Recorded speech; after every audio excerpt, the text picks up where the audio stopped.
Bienvenue à cette 12e capsule historique relatant une des facettes de l'histoire de Cowansville, celle de John Massey, journaliste, imprimeur et aussi maire de Cowansville. Je suis Michel Racicot de la Société d'histoire de Cowansville. Né en 1848, John Massey était le fils de John Massey Sr. et de Sarah Wilson d'Aberdeen en Écosse.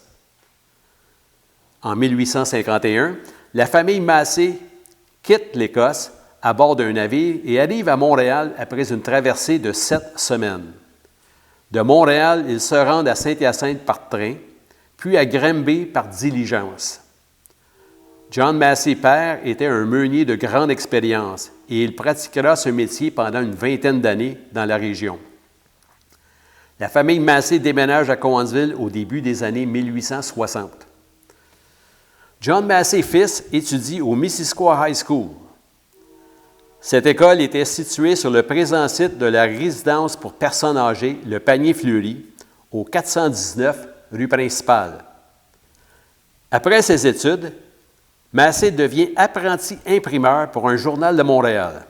Il poursuit son apprentissage aux États-Unis, principalement au Vermont, avant de revenir à Cowansville en 1870, où il ouvre une imprimerie et lance le journal hebdomadaire The Observer. Le premier numéro paraît le vendredi 2 septembre 1870. L'arrivée de ce nouveau journal semble commencer dans des circonstances peu favorables, car seulement 9 mois auparavant, le journal The District of Bedford Time, publié de 1866 à 1869, vient de quitter Sweetsburg pour fusionner avec le Waterloo Advertiser. Mais Massey a une approche et une vision différentes. À cette époque, les journaux étaient souvent liés à un parti politique ou à la promotion d'idées politiques. Massey, sans négliger cet aspect, veut réserver un espace plus important pour les nouvelles locales. Cette idée de publier un journal avec comme objectif premier la couverture des événements et des gens de la région est accueillie avec beaucoup de sarcasme par les compétiteurs. Pour se faire connaître, un exemplaire du premier numéro est envoyé dans toutes les familles anglophones de la région immédiate de Cowansville. L'accueil est très favorable et Massey a tant de succès avec son journal et son imprimerie qu'il devient rapidement une des personnes les plus influentes de la région. Lancé dans le sous-sol de la maison de son père, sur la rue Rivière, l'entreprise manque rapidement d'espace et Massey fait construire un immeuble de 2 étages où il y installe son imprimerie et son journal. Cet immeuble était situé sur le présent emplacement de la succursale de la Banque de Montréal, au 108 rue Principale. En 1875, John Massey épouse Ella Newell. Le couple aura 2 enfants. Ils demeureront dans une maison de briques sur la rue Sud.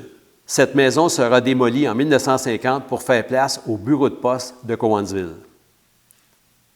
Bon chanteur, il fait partie pendant de nombreuses années de la chorale de l'Église méthodiste de Cowansville. Cette modeste église était située sur le présent site de la résidence pour personnes âgées, les Bâtisseurs, sur la rue Principale. Grand partisan du mouvement de la tempérance, il deviendra membre de l'Ordre international des bons templiers et défendra la tempérance dans les pages de son journal. Massey participe activement à la vie communautaire de Cowansville. Il sera conseiller municipal avant d'être élu maire de Cowansville le 1er février 1886. Le 12 août 1886, une nouvelle paraît dans le journal racontant que le couple Massey est de retour d'un séjour dans les Montagnes Blanches et que la santé de M. Massey s'est détériorée.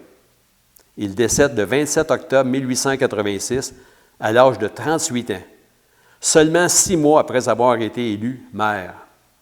Quant à son épouse, elle s'éteint l'année suivante, en 1887, âgée de seulement 32 ans. Le journal The Observer survivra au décès de son fondateur. Divers propriétaires poursuivront la publication du journal jusqu'au 3 décembre 1908.